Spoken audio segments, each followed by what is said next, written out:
retrouver pour ce nouveau webinaire. Vous êtes nombreux aujourd'hui à vous connecter sur ce format un petit peu singulier qu'on vous propose aujourd'hui, puisque vous n'avez que des personnes de l'EIBU qui vont venir présenter ce webinaire aujourd'hui.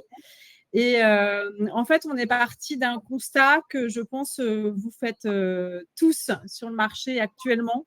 Et j'ai envie de dire que tout est dans le titre finalement de ce webinaire. Au secours, le marché se durcit. Et voilà, en effet, on est dans un contexte marché qui est un petit peu plus compliqué ces temps-ci. Et on voyait au travers notamment des espaces d'échange qu'on peut avoir ensemble, que ce soit sur le Slack ou même par téléphone avec certains. Voilà, que tout le monde fait ce constat-là et que beaucoup se posent des questions sur les difficultés à trouver des missions en ce moment. Donc, on voulait justement vous faire un petit état des lieux de ce qu'on observe, nous, chez le Hibou à l'heure actuelle.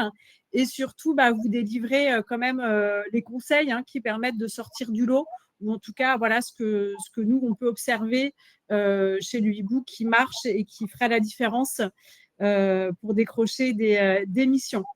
Alors, on vous a soumis une première question dans le chat, dans l'onglet Polls sur le côté. Donc, vous pouvez commencer à y répondre pour savoir si vous êtes actuellement en mission. Et a priori, vous êtes nombreux justement à être plutôt en recherche de mission actuellement. Et on vous posera une seconde question en ce début de webinaire, à savoir depuis combien de temps vous êtes à la recherche d'une mission pour ceux qui sont en recherche actuellement. Comme d'habitude, je vais démarrer le webinaire par vous faire une petite présentation succincte de l'EIBU, parce que peut-être que certains d'entre vous se sont inscrits récemment sur la plateforme. Donc, on est bien une plateforme qui est spécialiste du freelancing dans l'IT, la tech. Voilà, donc on ne propose des missions que dans ce domaine d'activité. On existe depuis bientôt 9 ans.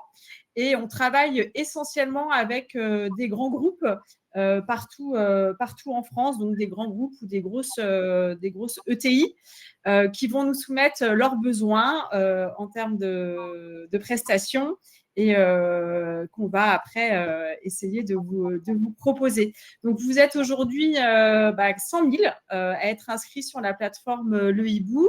Le Hibou est une entreprise qui fait partie maintenant de la French Tech 120 depuis 2 ans.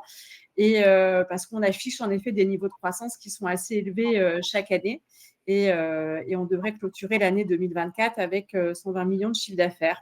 On vous a mis un échantillon des entreprises avec lesquelles on travaille, donc des grands comptes un petit peu dans différents secteurs d'activité, donc beaucoup d'entreprises du CAC 40. Et on est aussi présent dans différentes villes de France. Donc, on a des bureaux physiques où on peut bien sûr vous accueillir et dans lesquels on organise régulièrement des événements. Donc, on a bien sûr Paris, mais aussi Nantes, Bordeaux, Toulouse, Lyon, Bruxelles. Et plus récemment, nous avons ouvert un bureau à Marseille. Vous l'avez peut-être vu dans nos dernières communications. Alors, pour vous parler un petit peu de ce contexte marché aujourd'hui, j'ai invité 2 de mes collègues qui sont Thomas et Benjamin et qui connaissent très bien ce marché de la prestation IT depuis de nombreuses années. Et je vais vous laisser vous présenter. Si Thomas, tu peux commencer si tu veux. Merci pour l'honneur. Bonjour à tous. Donc, Thomas Ducret, je suis directeur commercial de l'EIBU. Ça fait bientôt 5 ans que je suis chez l'EIBU et bientôt 10 ans dans le monde de la prestation de services IT. Et bonjour à tous de mon côté, donc Benjamin Leveilly, moi je suis l'un des co-dirigeants de la plateforme et plus opérationnellement en charge de toutes les activités régions que j'ai créées il y a maintenant 4 ans, donc sur le territoire que Guénel vous a présenté. Et je travaille dans le conseil IT depuis un peu plus de 10 ans de mon côté aussi, donc d'où l'intérêt de ce webinaire aujourd'hui pour vous donner un peu de retour sur le marché. Exactement. Donc, ce qui est bien, c'est que là, entre Thomas et Benjamin, on aura une vision à la fois du marché plutôt de la place parisienne où on a tous les sièges, etc., mais également de ce qui se passe dans les différentes villes de France où Benjamin pourra nous donner son éclairage sur son expérience. Alors, si je regarde un petit peu le sondage, donc en effet, vous êtes nombreux à ne pas être en mission en ce moment, une grande majorité, 77% d'entre vous. Et par contre, au niveau des durées de recherche, ouais, vous êtes beaucoup à rechercher depuis plus de 3 mois quand même, ou entre 1 et 3 mois, une mission. Donc, ce qui montre bien que voilà, le marché, c'est vraiment compliqué, voire presque un peu inversé ces temps-ci. Et donc, on va vous apporter, nous, un petit peu cet éclairage sur ce qu'on observe sur le marché. Bien sûr, il y a un prisme, puisque c'est le prisme des missions qui nous sont confiées, des entreprises avec lesquelles on travaille. Mais voilà, on en reçoit quand même beaucoup chaque année, plusieurs milliers. Donc voilà, on estime qu'on a quand même un regard un peu exhaustif sur ces tendances marché. Pour commencer, on a un slide qui illustre bien ce qui se passe cette année. C'est-à-dire que nous, de notre côté, on reçoit à peu près un niveau de besoin chez nos clients qui est à peu près équivalent, un tout petit peu en hausse par rapport à l'année 2023.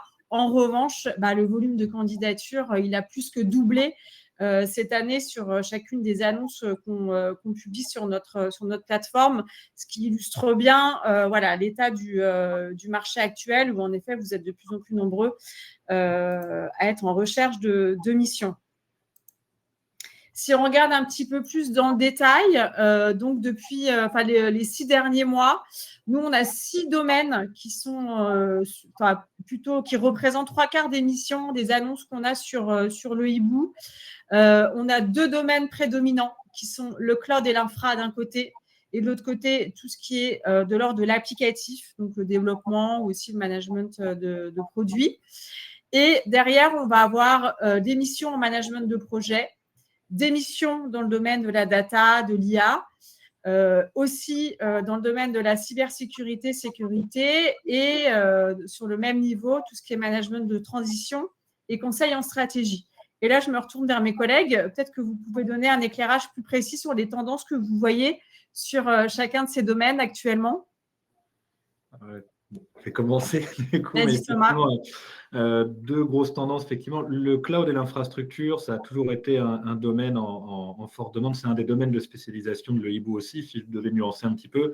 Mais c'est un domaine qui souffre peu ou pas, on va dire, de la crise et des atermoiements de la croissance, parce que les entreprises ont toujours besoin de structurer, de sécuriser leur infra. C'est vraiment le nerf de la guerre. On a vu à côté de ça, dans les tendances, on voit très fortement augmenter tous les sujets liés à la sécurité et à la cyber depuis et même un peu avant les JO, et ça continue, parce qu'effectivement, il y a quand même beaucoup de soubresauts sur ce marché, et on sent que les entreprises passent la seconde. Alors, c'est lié aux évolutions, notamment des réglementations qui se sont durcies au niveau européen. Certains d'entre vous ont entendu parler de NIS 2, de DORA.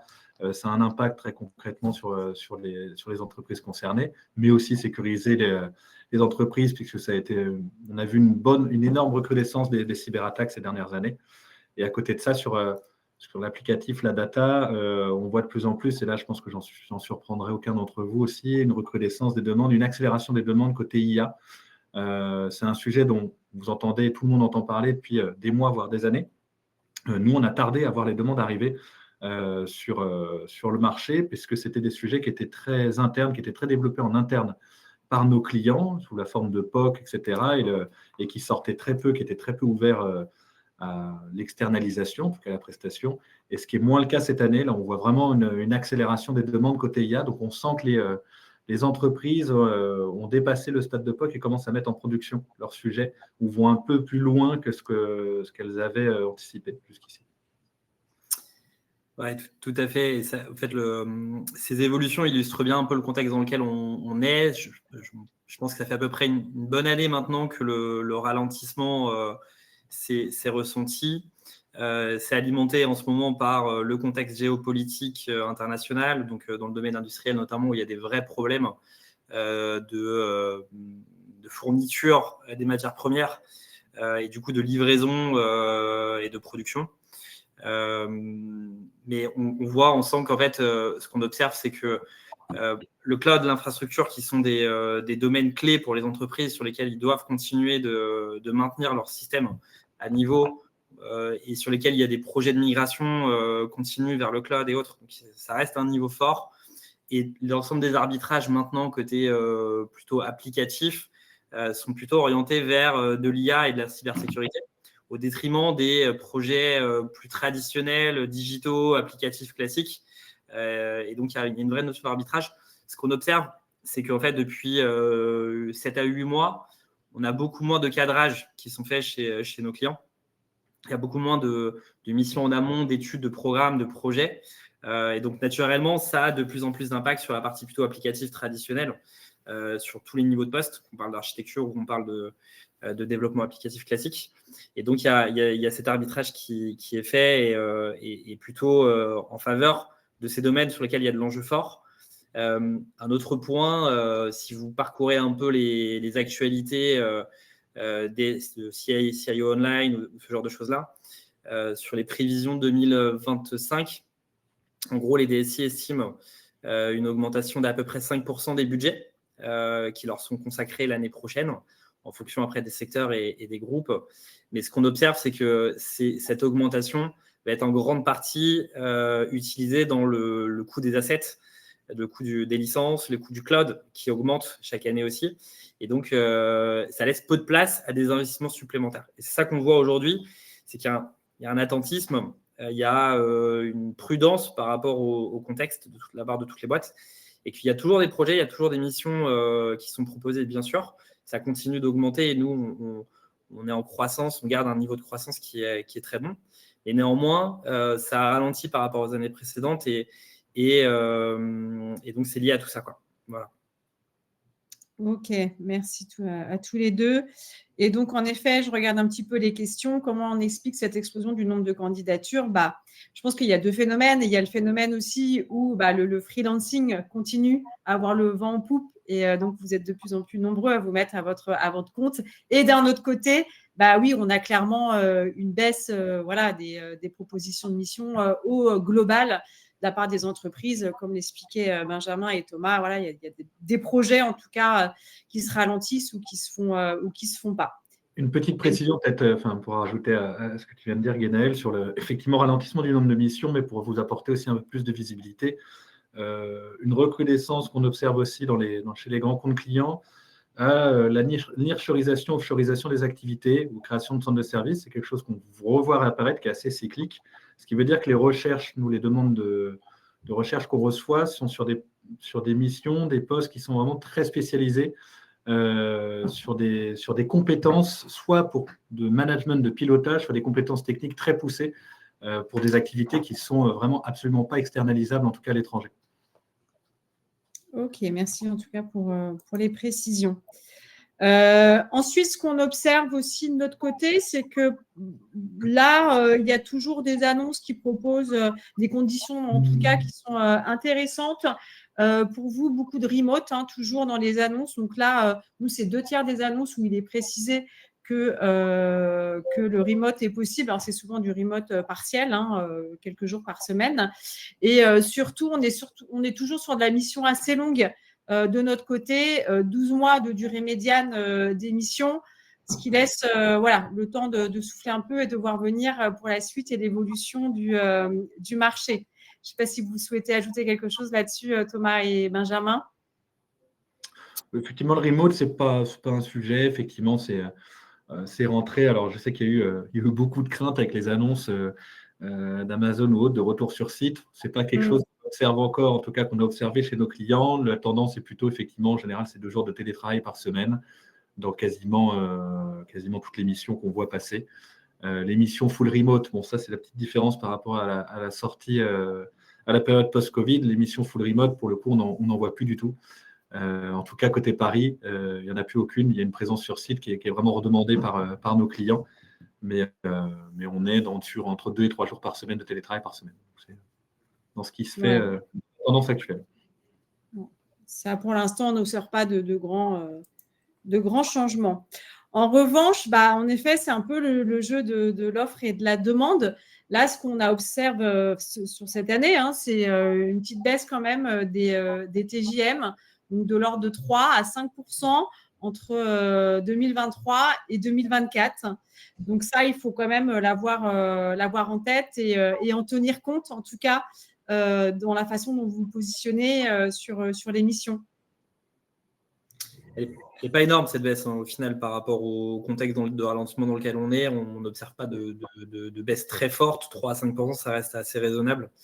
Donc, ça reste plutôt au bon niveau encore. Mais il y a cette nécessité, effectivement, dans un contexte où beaucoup plus de personnes sont disponibles sur le marché, d'avoir ça en tête dans vos propositions à l'origine, de se dire il y a beaucoup plus de concurrents pour vous, effectivement, en termes de freelancing ou même prestations tout court. Donc, il faut avoir ce positionnement financier en tête sur certaines missions, je pense. Ouais. En effet. Sur les secteurs d'activité, donc, nous, c'est toujours en effet le secteur banque, finance et assurance qui sont les plus gros pourvoyeurs, en tout cas, de missions pour les indépendants. Voilà. Après, on travaille en effet avec des secteurs très différents. Mais là, l'idée, c'est qu'il n'y a pas de secteur qui tire vraiment son épingle du jeu, quoi. La tendance reste la même. Voilà. C'est un peu plus compliqué partout, j'ai l'impression. Ouais. Ouais, exactement, c'est un peu en fait, on ne peut pas parler de crise en ce moment. On n'utilisera pas le mot crise parce qu'on en a vécu dans ce métier-là suite au subprime, suite au Covid, qui étaient des crises qui ont un peu bouleversé, qui ont très fortement ralenti d'un coup l'activité. Là, ce n'est pas le cas, c'est-à-dire que c'est très latent, c'est progressif et c'est long. Ce qu'on observe, c'est que ça touche un peu tous les secteurs d'activité. Il y a un ralentissement partout et toutes les tailles de groupes différentes. On travaille pas mal avec des ETI, notamment sur le territoire hors Paris. Voilà, il y a une nécessité de prendre plus de temps avant de prendre des décisions d'investissement pour les entreprises. Plus de compétences disponibles sur le marché, donc plus de temps dans le choix des solutions proposées. On voit que tout est plus long. Et c'est un peu partout pareil. Quand habituellement, on a un secteur qui finalement baisse et les autres viennent compenser. Et bien là, sur 2024, ce qu'on observe, c'est que tout le monde a un peu cette même prudence budgétaire, financière, attend de voir ce qui va se passer et du coup, hésite avant de lancer des investissements et du coup des nouveaux programmes, hormis ceux dont on a parlé qui sont soit réglementaires, soit qui ont des enjeux forts en termes d'efficience opérationnelle, type IA et ces choses-là. Voilà. Ok. Alors, par contre, ce qu'on a observé, c'est que dans la demande, en tout cas, qui est exprimée par les entreprises, on a une demande sur des profils de plus en plus experts. Donc, il y a une petite tendance qui s'est inversée là, entre les années précédentes et 2024, où en effet, dans la demande, on veut plus de profils avec au moins 7 ans d'expérience, plus de profils avec plus de 10 ans d'expérience. En revanche, dans la réalité, nous, des missions qu'on signe, on ne retrouve pas cette tendance-là. Donc, je ne sais pas si vous pouvez nous l'expliquer, du coup, Thomas et Benjamin. Ouais, un petit mot là-dessus. Notre appréciation du sujet, c'est que dans un moment où ils ont moins de budget pour faire, ils ont quand même besoin du coup de limiter la croissance du nombre de prestations et du coup de faire appel à des personnes qui sont plus expérimentées et qui vont pouvoir apporter plus de valeur. Donc ça joue dans ce sens-là. C'est très cohérent dans les chiffres qu'on voit où il y a une vraie réduction des profils très jeunes finalement. Donc il y a une recherche d'expérience, de plus-value, de valeur ajoutée. Et finalement, dans les faits, en phase finale, il y a une contrainte budgétaire qui est là d'un point de vue achat, d'un point de vue financier et final. Et qu'en fait, ils sont un peu exposés à ça. C'est-à-dire qu'ils ont envie d'avoir des personnes plus seniors qui vont les accompagner, mais d'autre côté, ils ont la contrainte budgétaire. Donc, c'est ce qui fait qu'à la fin, ils sont parfois un peu obligés je pense, de jouer au travers de ça et peut-être de se rabattre sur des compétences un peu moins fortes, un peu moins expertes, mais qui vont pouvoir onboarder dans les bons budgets. Est-ce que c'est la bonne décision ou pas, c'est autre chose. Mais voilà, donc c'est un point qu'il faut avoir en tête. L'idée est surtout pas de vous dire aujourd'hui baissez votre TGM et tout, c'est surtout pas ça. Par contre, ayez ce point-là en tête. C'est-à-dire qu'il y a un vrai mix recherché entre expertise et puis enjeux financiers qu'il faut essayer de trouver sur chaque mission. Voilà, tout simplement.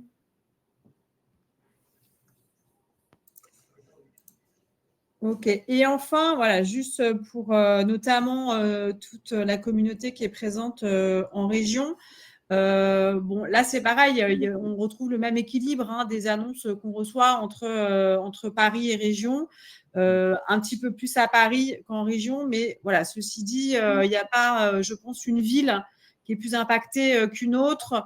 La tendance reste la même sur tout le territoire. Ouais, avec peut-être un petit mot là-dessus pour ceux qui sont en recherche depuis longtemps, notamment en région parisienne. Sur certains territoires, on observe des vraies pénuries dans certains domaines. Je pense notamment à Toulouse, où je suis situé de mon côté. On a fait des études autour de ça.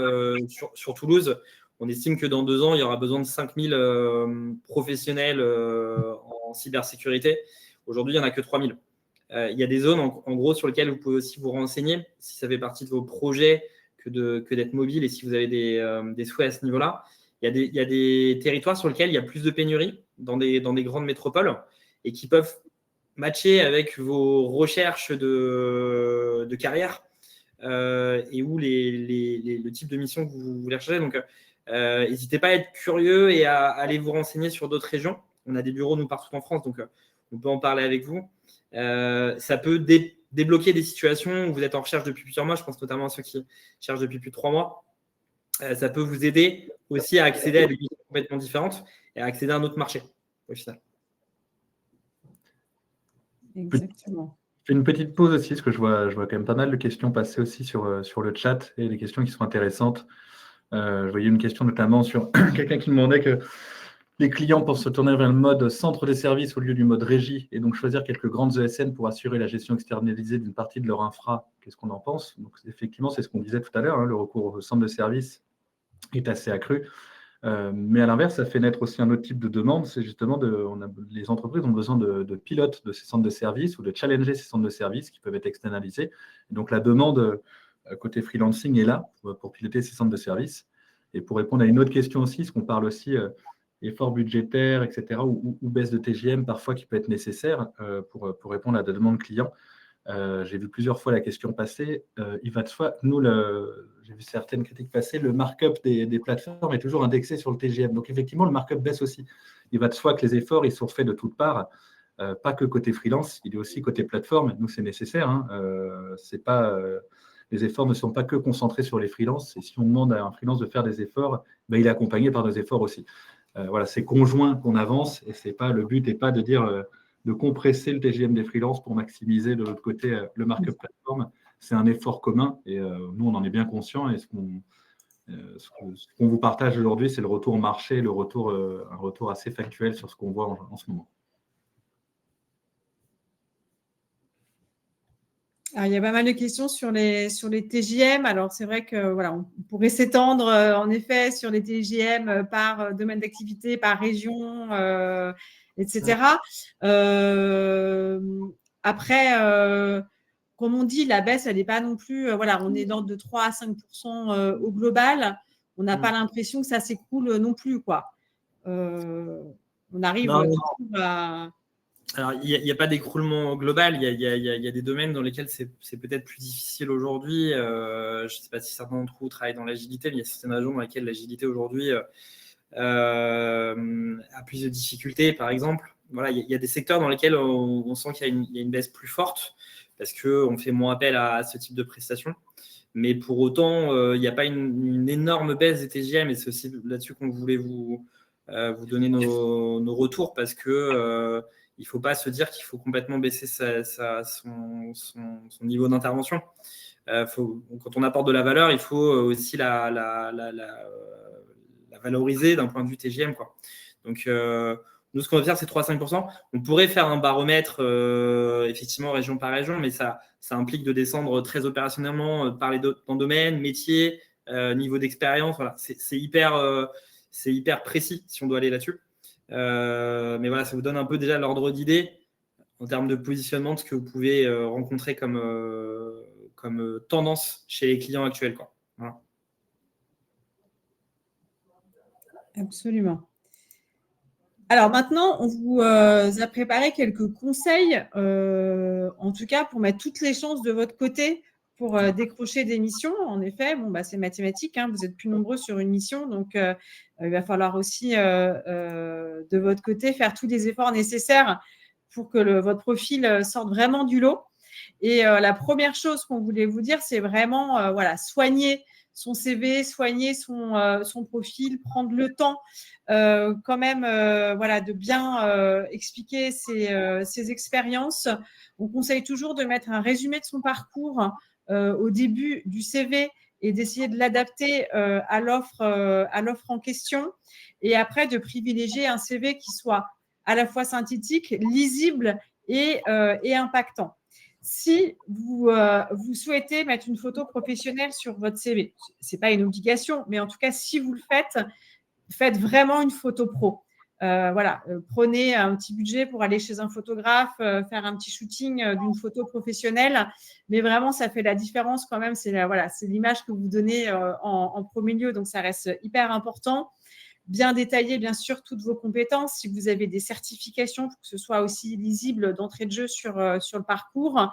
Et bien sûr, apporter des preuves de ce que vous avez pu accomplir dans vos précédentes missions. S'il y a des chiffres à la clé, des KPIs que vous pouvez montrer, ça, il ne faut surtout pas hésiter.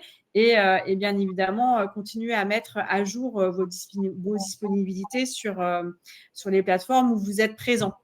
Est-ce que vous souhaitez ajouter un mot, Benjamin et Thomas, sur cette partie profil et dossier de compétences? Non, effectivement, c'est important. On est toujours partagé entre aussi mettre beaucoup de détails, en mettre peu. Donc très souvent, il y a le juste milieu entre effectivement dossier de compétences d'une page, ça peut être un peu court pour analyser une expérience de plus d'une dizaine d'années. À l'inverse, on a parfois l'effet un peu tunnel où on a des dossiers de compétences de 6, 7, 8 pages qui vont être trop longs. Donc effectivement, peut-être le plus important, c'est de bien mettre en avant par rapport à la mission concernée les expériences qui vont faire sens, ou de faire un petit résumé qui peut accompagner votre dossier de compétences. Parce que l'objectif, il faut se rendre compte qu'un client surtout en ce moment, on l'a vu, le nombre de candidatures augmente. Donc c'est la même chose chez nos clients. Donc l'objectif est d'être vraiment impactant à la première lecture. On se rend compte que nos clients vont parfois très vite dans la première analyse des dossiers de compétences. Donc il est vraiment important de faire ressortir les mots-clés, les expériences impactantes pour sortir du lot tout de suite et pour passer le premier filtre client. Parce que nous, on est persuadés, et parfois c'est frustrant. Alors on accompagne évidemment les freelances parfois sur quoi mettre en avant, comment le designer, etc. Mais toujours frustrant de voir un profil qui va être refusé par un client alors qu'il dispose de toutes les compétences nécessaires pour mener à bien la mission, malgré nos explications, les explications de texte qu'on a, nous, auprès de nos clients. Exactement. Je tiens à préciser quand même que quand vous vous inscrivez sur le hibou, vous uploadez un CV. Après, ça va être votre profil, le hibou, qui va être visible, en tout cas sur la plateforme.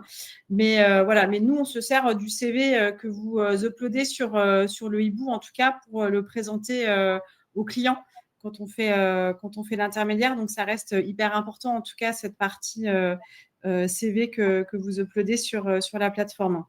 J'ajoute, je vois des questions passer, effectivement, comment ils sont mis en avant, etc. sur la plateforme, le hibou, les dossiers de compétences. Alors, j'ai vu une remarque, effectivement, on parle de dossiers de compétences, on parle CV et dossiers de compétences qu'on envoie à nos clients. Ce sont bien des dossiers de compétences en prestation de service, c'est important de le souligner.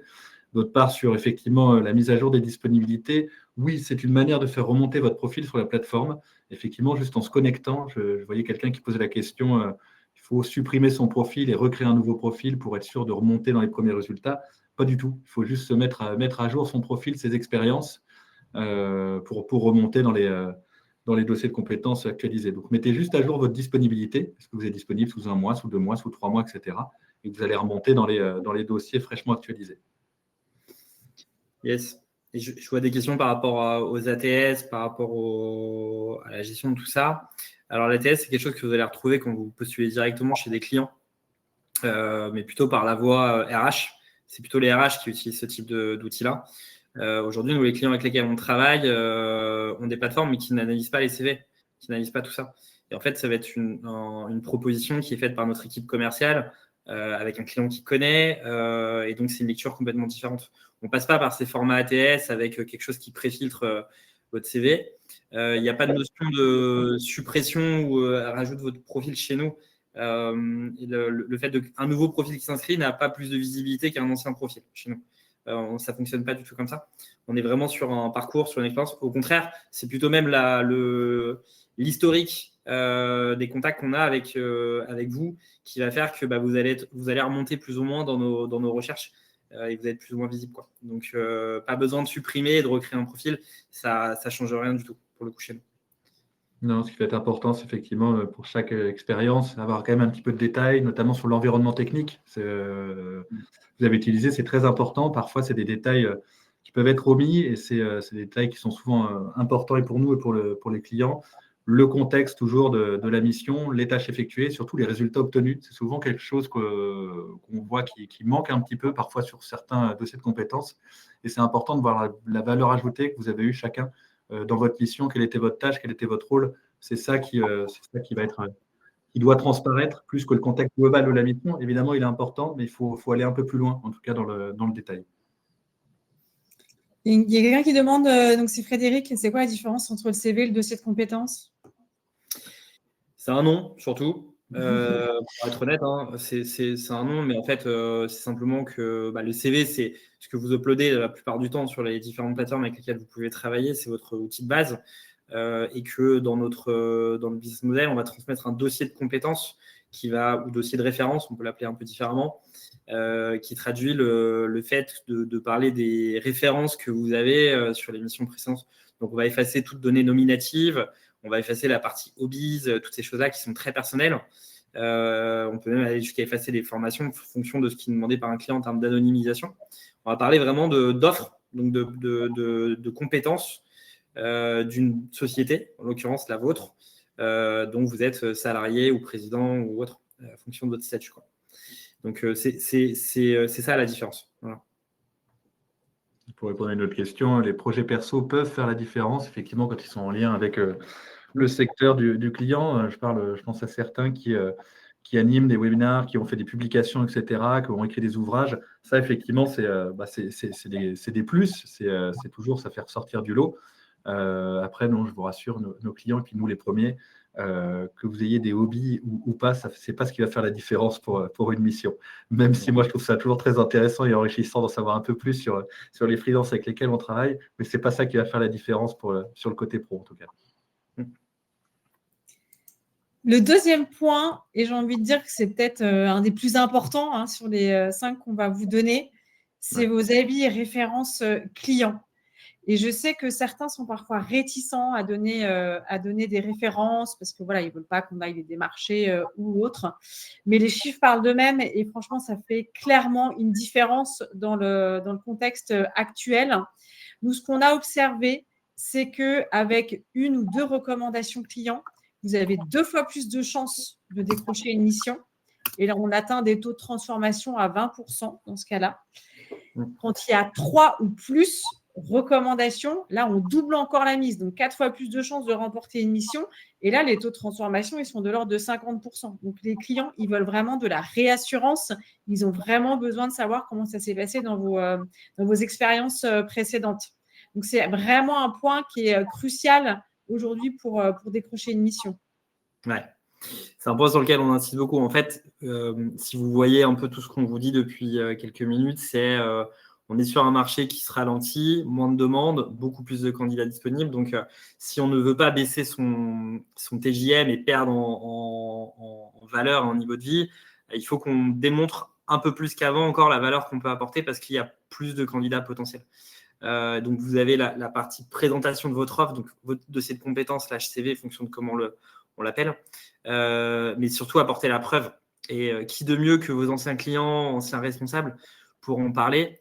On vous conseille vraiment d'accompagner toutes vos candidatures ou vos propositions par cet apport-là qui est très clé. Alors chez nous, vous avez un outil qui vous permet en quelques clics de demander une référence à votre ancien client, votre ancien responsable. Certains d'entre vous les ont sur LinkedIn, d'autres sur d'autres plateformes. L'idée pour nous n'est pas de vous dire de tout centraliser chez nous, mais plutôt de vous dire faites cet exercice-là. Quand vous terminez une mission, pour ceux qui y sont actuellement, prenez le temps de factualiser la satisfaction de votre client, au moins par un mail, et si ce n'est, sinon après l'emmener sur une plateforme, un outil que vous utilisez pour gérer vos références. Vous pouvez le faire via le hibou, mais vous pouvez le faire via d'autres outils. Mais en tout cas, c'est devenu vraiment essentiel. Et on le voit, chez nous, on a mis ça au cœur de notre travail, où on apporte ces références-là. Et c'est ce qui fait qu'on continue de performer dans un contexte qui est plus compliqué qu'auparavant. Donc, vrai point pour vous, prenez le temps de le faire, formalisez-les, choisissez les outils que vous voulez utiliser pour ça, mais surtout faites-le. Faites-le vraiment parce que ça marque la différence et ça apporte une preuve supplémentaire d'engagement pour vous suivre dans vos propositions à des niveaux TGM qui sont les bons, quoi, tout simplement. Je vois beaucoup qui demandent, effectivement, on les a déjà sur LinkedIn. Alors, c'est excellent, effectivement, déjà de les avoir sur LinkedIn. Dans ce cas-là, pensez à les copier-coller sur votre dossier de compétences, encore une fois, voilà, qu'on les ait aussi à disposition, parce qu'effectivement, je me mets à votre place, vous n'allez pas demander 50 fois à votre client la référence que vous êtes en recherche active de mission. Donc, très bon réflexe, effectivement, de les centraliser sur LinkedIn. Moi, ça me va très bien. Mais pensez bien à les copier-coller, effectivement, sur le dossier de compétences, parce que c'est un gros plus, ça fait ressortir du lot, c'est un réflexe humain d'aller vérifier un petit peu ce qui est écrit sur le dossier de compétences. Donc, vous pouvez les centraliser là-dessus. Ouais.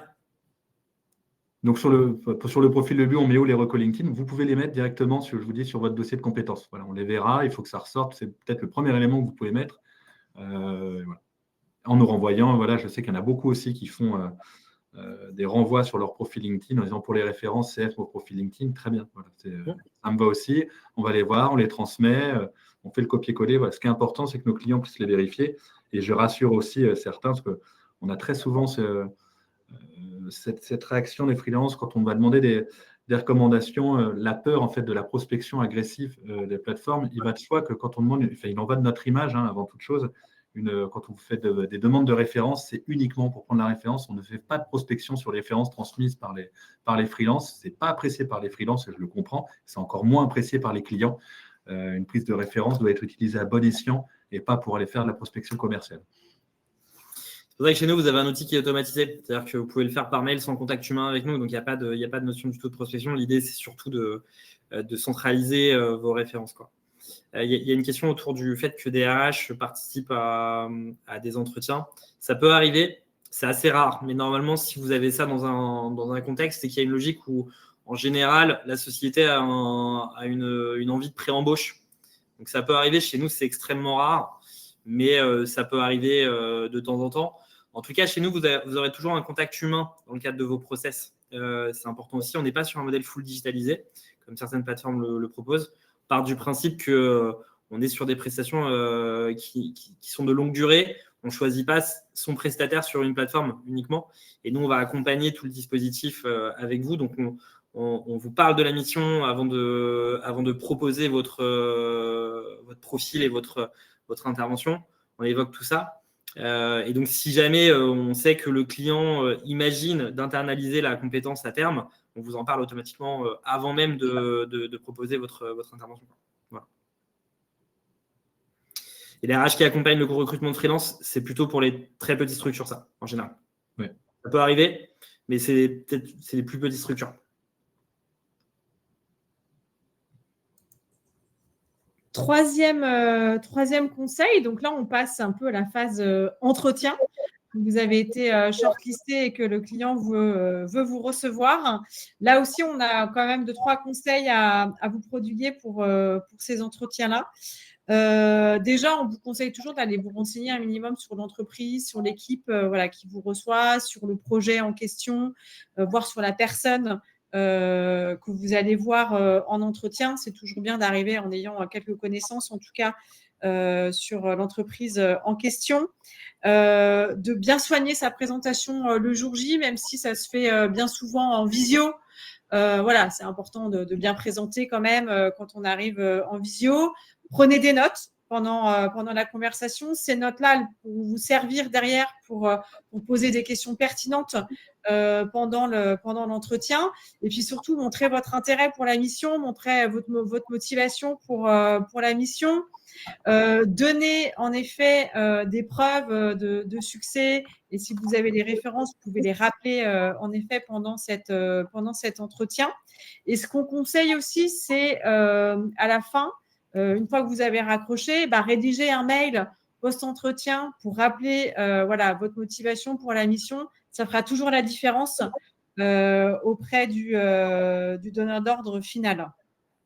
Est-ce que vous avez d'autres conseils sur cette partie-là ou des choses que vous observez, Benjamin et Thomas, sur les entretiens? Effectivement, non, mais le plus important, c'est au même titre qu'en termes de recrutement ou autre, c'est avoir un petit mot pour l'entreprise cible, l'entreprise qu'on rencontre. C'est toujours apprécié. Ça montre, et ça aussi, on parle depuis tout à l'heure de comment sortir du lot. C'est vraiment le petit point qui paraît tout bête, mais qui fait sortir du lot, montrer que vous êtes intéressé à l'actualité de l'entreprise, au projet, etc. Ça montre un point de motivation supplémentaire et tout le monde ne le fait pas, très loin de là. Donc, c'est des petits tips tout bêtes, ceux-là, mais qui peuvent faire sortir du lot ou en tout cas passer au-dessus de la pile. C'est ça, c'est toujours le même. De toute façon, finalement, le même mindset, c'est-à-dire que le marché est plus difficile, donc il faut effectivement apporter plus de valeur et préparer cet entretien. Ça va vous permettre de préparer vos arguments, vos effets miroirs, la valeur ajoutée que vous pensez pouvoir apporter à un client et lui montrer de l'intérêt. Un intérêt fort, donc ça va dans le sens de ce qu'on vous dit depuis quelques minutes maintenant. Exactement. Je vois qu'il y a encore des questions sur le CV, etc. Quand vous êtes sur la plateforme Le Hibou, vous avez un petit chat. N'hésitez pas si vous avez un problème technique pour uploader votre dossier de compétences ou autre, à poser la question. C'est pas qu'un robot, il y a un humain derrière qui va vous répondre à toutes vos questions et on s'efforce de répondre vraiment à tout le monde. Voilà, dès que vous avez un petit frein technique sur la plateforme. Quatrième point, on revient sur la question du TJM. On en a déjà parlé à plusieurs reprises lors de ce webinaire. Donc, l'idée, encore une fois, c'est pas de se brader. Il faut toujours savoir se vendre au bon prix en fonction de ses expériences, de son savoir-faire, etc. Mais voilà, on va le répéter, c'est pas non plus le moment d'être trop gourmand. En effet, on le rappelle, vous êtes de plus en plus nombreux à candidater sur l'émission. Donc, en effet, il faut être au juste prix du marché actuel. Et un petit conseil qu'on vous donne qui peut faire la diff, c'est un petit réflexe commercial de pourquoi pas offrir un premier jour de prestation au client dans la négo avec le client. Ça, c'est quelque chose que vous avez expérimenté, Thomas et Benjamin, et qui peut faire parfois la différence. Tout à fait, et qui est aussi apprécié, voire encore plus que baisser son TGM. Et moi, je préfère effectivement partir sur cette deuxième option, offrir le premier jour de prestation, parce que bien souvent, c'est le jour où on se fait accueillir, on récupère son matériel, on fait le tour des équipes, etc. Donc, pas un jour forcément de production pure à proprement parler. C'est un geste qui est très apprécié par les clients et très souvent, ce geste-là évite de faire un effort sur son TGM. Donc, c'est quand même beaucoup plus rentable pour vous de faire ça. Exactement. Et le dernier point, et notamment si vous êtes en ce moment en intercontrat, en recherche de mission, c'est le moment pour continuer, en tout cas, à se former aux dernières techno, à ajouter une certification, ajouter une corde à son arc. On a quelques partenaires qui peuvent vous accompagner sur la partie formation chez le Hibou. On en a 3, on a Blent, Agileby et Accurjob. Quand vous allez sur votre dashboard de Le Hibou, vous avez accès en tout cas au contact de ces partenaires dans la section partenaires. Et il y a des offres privilégiées pour la communauté Le Hibou. Et le dernier point sur lequel on assiste aussi, c'est la maîtrise de l'anglais. Ça peut vraiment faire la différence si vous parlez bien anglais et c'est de plus en plus demandé par les clients dans un contexte international. Ouais, c'est toujours le pain point en France à ce niveau-là. On sait tous qu'on est beaucoup moins anglophone que dans d'autres pays. Plus vous allez développer cette compétence, plus vous allez vous ouvrir à des missions différentes sur lesquelles il y a moins de candidatures, en fait. Donc, pensez à bien travailler sur vos compétences techniques, compétences fonctionnelles, métiers, et en fonction des différents type de mission que vous voulez exercer. En tout cas, prenez le temps pendant votre période de disponibilité de bien renforcer votre valeur ajoutée. Les certifications sont un plus, mais ne sont pas non plus nécessaires. L'essentiel, c'est vraiment la compétence et d'avoir des choses à démontrer à vos clients, prospects quand vous allez les rencontrer. Et l'anglais, profitez-en quand vous êtes en recherche effectivement depuis un petit moment pour essayer de travailler ça, parce que ça peut vraiment vous faciliter l'ouverture vers des nouveaux marchés. Exactement.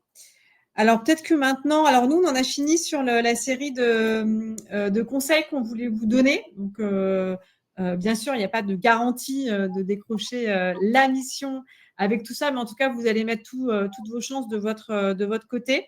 Peut-être qu'on peut rebalayer un petit peu les questions et répondre un petit peu au fur et à mesure aux questions qu'on aurait manquées. Vous avez peut-être des points à ajouter d'ailleurs en termes de conseils, Benjamin et Thomas, pendant que je recherche les questions au fur et à mesure. Bon, on a balayé un peu tout. On a vu effectivement ce qui va faire la différence aujourd'hui encore plus que hier, c'est tous ces petits plus, tous les petits éléments qui peuvent vous mettre en avant, parce qu'ils sont très nombreux et très souvent, parfois, ça nous paraît naturel au tel ou tel point, alors qu'en fait, on dit que souvent le diable se cache dans les détails. J'ai envie de dire que votre valeur ajoutée se cache aussi parfois dans les détails et ce qui va faire le petit plus par rapport aux autres candidats. Donc, il faut bien penser à les mettre en avant. Donc, c'est-à-dire être bon commercial, être bon marketeur, être bien accompagné aussi, c'est notre rôle, de bien vous conseiller. Mais c'est la somme de tous ces éléments, au-delà évidemment de votre compétence, parce que c'est le critère numéro un. Mais c'est tous ces petits détails qui parfois peuvent faire la différence dans un marché un petit peu plus congestionné qu'auparavant. Ouais, tout à fait. Tout à fait.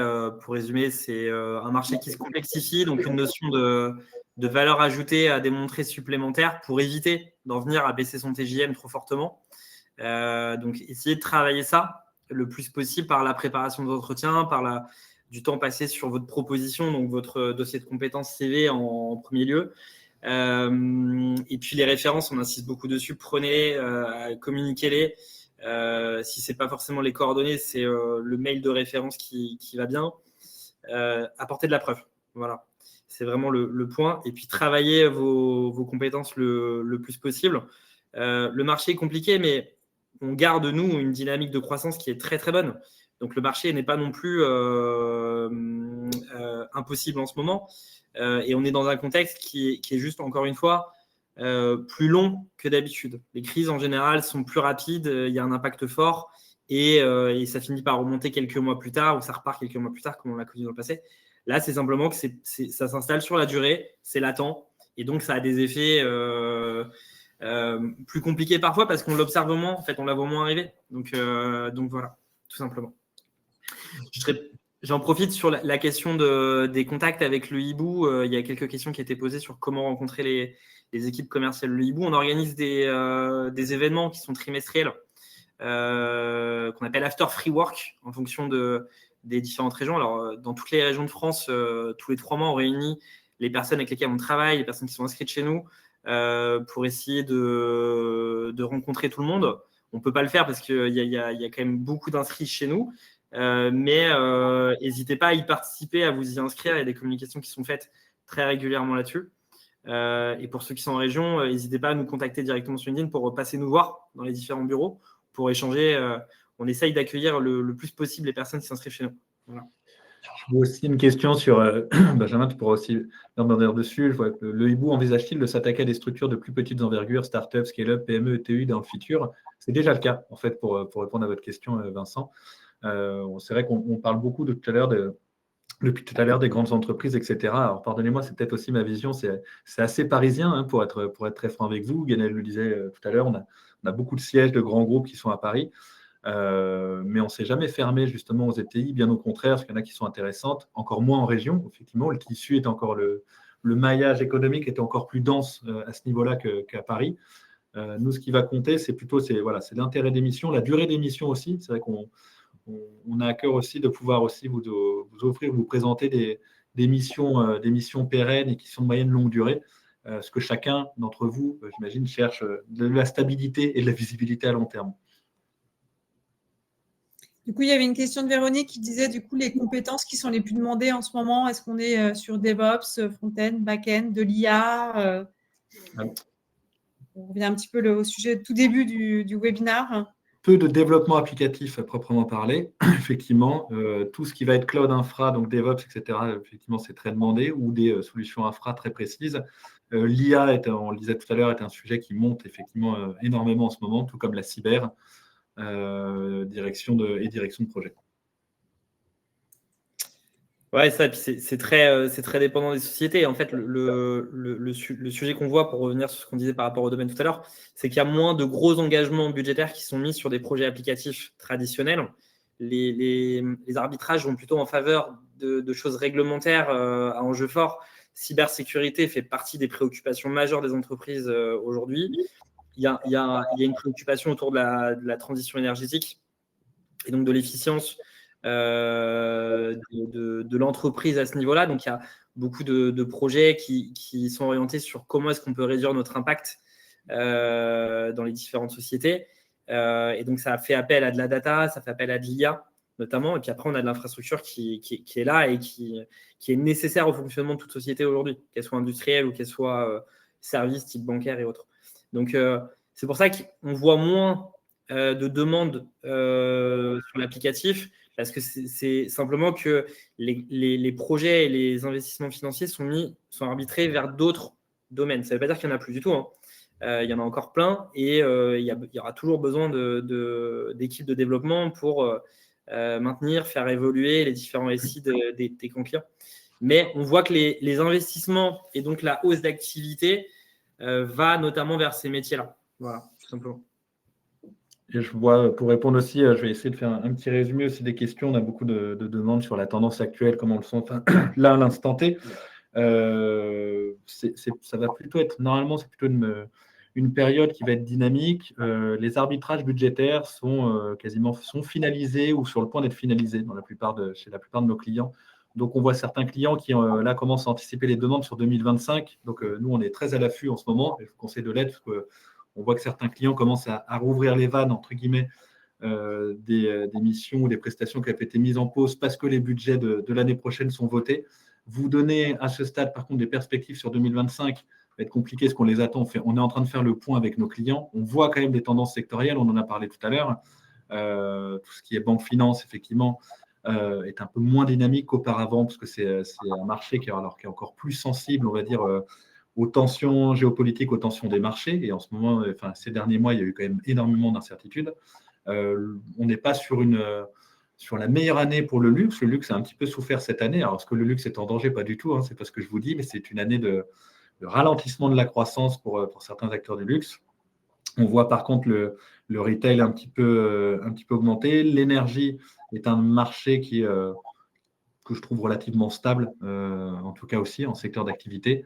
Voilà pour les 4 grands secteurs qui nous animent. Je ne sais pas si tu veux compléter ce point, Benjamin, mais voilà, c'est aujourd'hui difficile de donner en tout cas plus de tendance que ça à ce stade.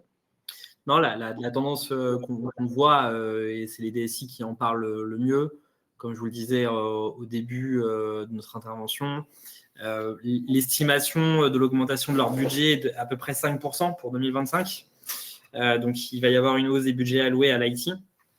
Néanmoins, ce qu'on voit et ce qui est prévu, c'est quand même que les coûts du licensing et des assets, notamment le cloud, continuent d'augmenter assez fortement. Et en fait, une partie de ces hausses, c'est la crainte des DSI, c'est que une partie de ces hausses de budget soit principalement allouée finalement au coût de l'asset chez eux. Et donc qu'ils aient moins de possibilités qu'avant de renforcer leur dispositif humain, de faire appel à plus de prestations pour couvrir, quoi. Donc le point est là, tout simplement. Exactement. Par rapport aux clients, il y a une question sur les assurances. Oui, on travaille aujourd'hui énormément dans le milieu assurantiel. Globalement, pour faire un panorama, on est référencé, on accompagne aujourd'hui 80% à peu près des acteurs du CAC 40 en France. On travaille avec un peu plus de 300 entreprises, 350 entreprises, je crois, à date. Sur les différents territoires, côté région, on observe qu'on est à 50% grands groupes et 50% ETI. Donc, on a un maillage qui est encore un poil différent de celui de Paris. Mais on a un accompagnement qui est hyper large dans tous les secteurs d'activité. Donc voilà, et on continue d'aller densifier notre présence chez tous ces clients. Il y avait une question sur le Luxembourg. On est dans une démarche internationale en ce moment même. On a ouvert la Belgique, comme disait Guénel, il y a quelques temps maintenant, et on va se déployer encore un peu plus sur l'international. Le Luxembourg fait clairement partie des zones sur lesquelles on voudrait aller. Et je voyais une question autour du management de transition. sur lequel nous, on a déployé une offre, ou plutôt on a officialisé une offre, puisqu'on fait du management de transition depuis pas mal d'années maintenant. On a officialisé cette offre qui s'appelle le Hibou Executive. On a créé toute une organisation autour de ça pour aller travailler plus. Donc, je crois que c'est Eric qui posait la question autour du management de transition et des missions orientées DSI, direction d'activité. On a toute une offre qui est en train de se déployer autour de ça.